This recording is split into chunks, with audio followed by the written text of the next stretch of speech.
So some of you have been asking for drawings or dimensions for these side wings that I made. So let's run through that real quick. I'm going to just take off the one on the right and flip it upside down.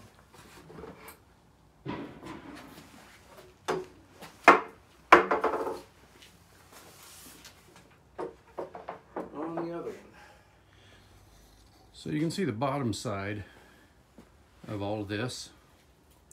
It's made with 1x3 oak, and then the main platform is the birch, pre-finished birch you can find at Home Depot.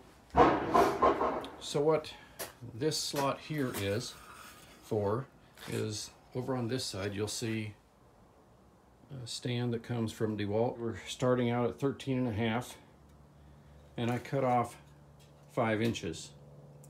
And the reason for that was just what I showed.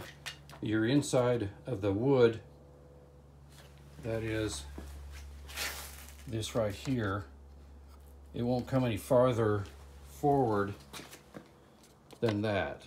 So that's why you have to cut off 5 inches if you want that 3/4 inch reveal on the back side of your fence. And then this part here is the stand that is totally adjustable with this here. So when it is up in position, it's more like this. This is looking upside down at it. So when you drill your holes for this, it would be good if you can clamp these boards together when you're making them and use a drill press to come right straight down on them, because you want those exactly, whether it's 1 inch from the top or 1.5 inches, it doesn't really matter, except that you want to clear the board inside. So, but they do have to be exact so everything sits level. You can see how this sits level with my saw up there. So from Harbor Freight is where I get these. They're just roller stands from Harbor Freight. And they're not bad, except that the attachments for these keep popping out. There's little bars that are threaded, and you tighten a set screw down through that hole, but they keep working loose. So I had them welded at a local weld shop. So they're good and secure now. They won't change. I also had this end welded so that everything stays the same. Now what I did was I notched that out with I think a 2.5 inch hole saw, so that it fits this bar down in there. You can see that I also cut off this bar so that it would sit. You don't have to cut quite that much off, but I wanted to fit it so that I could lay these in my truck with this side sitting down. So it's completely flat. It sits on the bed of the truck. This side, it doesn't matter that it sticks up. So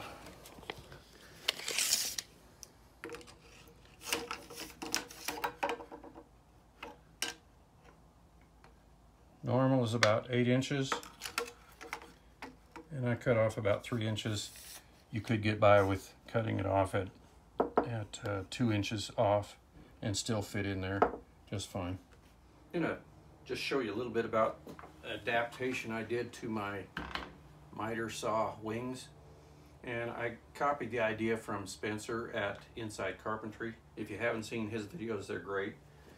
But I used the Rockler T-Track system here, and so I can move my crown stop. So if I have a piece of crown, I want it to be exactly the same on every cut. I'll put it in there, I'll clamp that down,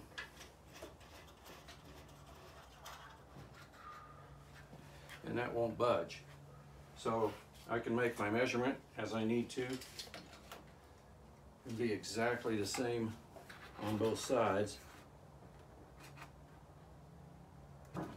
And that way all my cuts, no matter where they are, they're going to be the same, because that's going to hold that right up against the fence really tight, and it's not going to move at all. There's no guesswork instead of holding your crown and trying to guess if it's going to stay where it's supposed to be. This is an insurance policy to make sure your crown gets cut properly. So this part here is for my crown stop,